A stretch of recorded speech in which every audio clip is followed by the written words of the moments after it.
کہ جسے سوچ کر میری روح لرز جاتی ہے۔ میں بہت غریب تھا، پیٹ پالنے کے لیے چھوٹی موٹی چوری کر لیا کرتا تھا۔ ایک دن میں نے ایک امیر لڑکی سے اس کا موبائل چھیننے کی کوشش کی تو اس نے مجھے پکڑ لیا اور غصے سے بولی، میں تمہیں پولیس کے حوالے کر دوں گی، نہیں تو تمہیں میری ایک بات ماننا ہوگی، میں بدلے میں تمہیں 2 لاکھ روپے دوں گی۔ اس نے ایک لڑکی کی تصویر دکھائی اور بولی، اسے اغوا کر کے لے آؤ۔ میں پیسے کی لالچ میں آ گیا اور جیسے ہی اس لڑکی کو اغوا کر کے لایا تو میں 5 بہنوں کا اکلوتا بھائی تھا۔ میں نے جب جوانی کی دہلیز پر قدم رکھا تو مجھے یہ بتا دیا گیا کہ ان بہنوں کی ذمہ داری مجھ پر ہے، کیونکہ ابو کا ایکسیڈنٹ ہو چکا تھا اور وہ اچانک ہی ہم سے بچھڑ گئے تھے۔ ابو کے جانے کا بہت صدمہ تھا مجھے، کیونکہ وہ تو میرا بہت ہی خیال رکھتے تھے۔ انہوں نے مجھے میری بہنوں کے معاملے میں ہمیشہ فوقیت دی تھی۔ امی بھی مجھ پر جان چھڑکتی تھیں۔ گھر میں فاقوں کی نوبت آ جاتی تب بھی امی مجھے ابو کا ہاتھ بٹانے کے لیے نہیں کہتی تھیں۔ وہ ابو سے میری خاطر لڑ پڑتی تھیں۔ وہ کہتی تھیں کہ میرے بچے کی ابھی کھیلنے کودنے کے دن ہیں۔ میں اس پر گھریلو ذمہ داریاں نہیں ڈالنا چاہتی۔ اب جب ابو کا انتقال ہو گیا تو ایسا لگا جیسے کسی نے میرے سر سے چھت چھین کر مجھے کڑی دھوپ میں کھڑا کر دیا ہو۔ میں تو ٹھیک طریقے سے ابو کے بچھڑنے کا غم بھی منا نہیں پایا تھا کہ مجھے کام تلاش کرنا پڑ گیا تھا۔ میرے ابو مستری تھے۔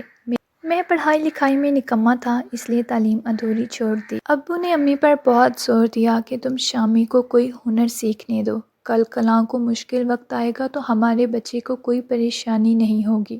امی کہتی، اگر تم اپنی بیٹیوں کو گھر میں بٹھا کر کھلا سکتے ہو تو پھر بیٹے کو اتنی سی عمر میں مشقت میں کیوں ڈال رہے ہو؟ ابو امی کی بات سن کر چپ کر جایا کرتے تھے۔ لیکن اب جب میں کام کی تلاش میں مارا پھر رہا ہوں تو مجھے ان کی باتیں بہت یاد آ رہی تھیں۔ میرے پاس تو نہ ہنر تھا اور نہ ہی تعلیم، پھر مجھے ملازمت پر کون رکھتا؟ ادھر گھر میں فاقوں کی نوبت آ گئی تھی۔ امی بیمار تھیں مگر اتنے پیسے نہیں تھے کہ انہیں ہسپتال لے جایا جاتا۔ میں نے بڑی کوشش کی مگر کوئی کام نہ ملا تو محلے کی چند آوارہ لڑکوں کے ساتھ مل کر میں نے ڈکیتی شروع کر دی تھی۔ پہلے تو میں بہت گھبراتا تھا مگر پھر مجھے احساس ہوا کہ یہاں کا قانون اندھا ہے تو میرے اندر سے خوف جاتا رہا۔ اب میں بھی لمبا ہاتھ مارنے لگا تھا۔ گھر جب پیسوں کی گڈیاں لے کر جاتا تو امی باز پرس نہ کرتی کہ اتنے پیسے کہاں سے آئے، بلکہ میرے ماتھے پر بوسہ دے کر کہتی، میرا شامی بہت ہونہار ہے۔ اور یوں میں برائی کی دلدل میں گرتا چلا گیا۔ اب میں سگنل پر رکی گاڑیوں سے بھی لوٹ ماٹ کرنے لگا تھا۔ ایک امیر لڑکی سے اس کا موبائل چھیننے کی کوشش کی تو اس نے نہ جانے کیسے میرا ہاتھ پکڑ لیا اور گاڑی کا شیشہ اوپر چڑھا دیا۔ میرا ہاتھ اس میں پھنس گیا تھا۔ وہ لڑکی غصے سے بولی کہ اس کے حوالے کر دوں گی، نہیں تو تمہیں میری ایک بات ماننا ہوگی، میں بدلے میں تمہیں 2 لاکھ روپے بھی دوں گی۔ میں اس وقت اتنا گھبرایا ہوا تھا کہ اگر وہ پیسوں کی بات نہ بھی کرتی تب بھی میں اس کی ہر بات ماننے کے لیے تیار ہو جاتا۔ میں بولا، میرا ہاتھ چھوڑ دو، لوگ دیکھ رہے ہیں۔ اس نے میرا ہاتھ چھوڑ دیا اور اپنی گاڑی میں آ کر بیٹھنے کو کہا۔ میں جلدی سے بیٹھ گیا۔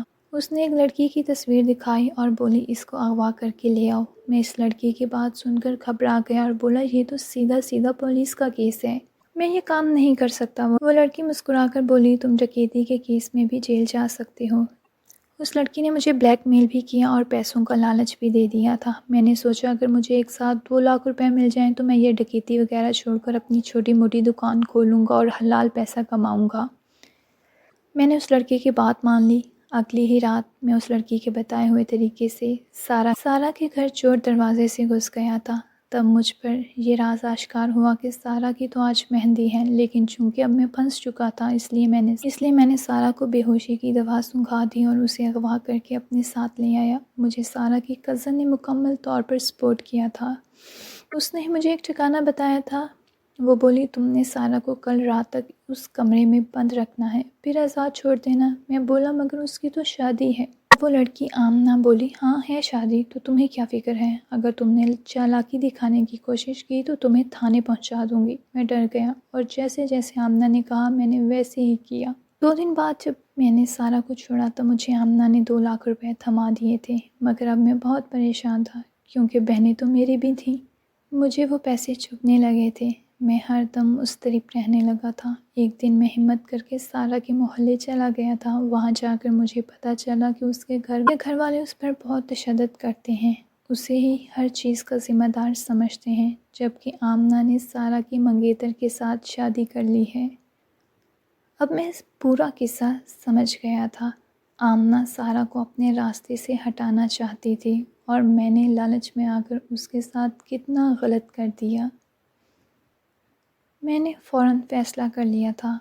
میں گھر گیا اور اپنی والدہ کو سارا کا رشتہ لینے کے لیے بھیج دیا۔ وہ حیران رہ گئیں مگر میری ضد کے آگے ہار مان گئیں۔ میرا رشتہ سارا کے گھر والوں نے بھی قبول کر لیا تھا اور یوں سادگی سے وہ رخصت ہو کر میرے گھر آ گئی تھی۔ میں نے 2 لاکھ روپے سے کریانہ اسٹور ڈال لیا جو خوب چل نکلا۔ میں اپنی بیوی کو ہر خوشی دینے کی کوشش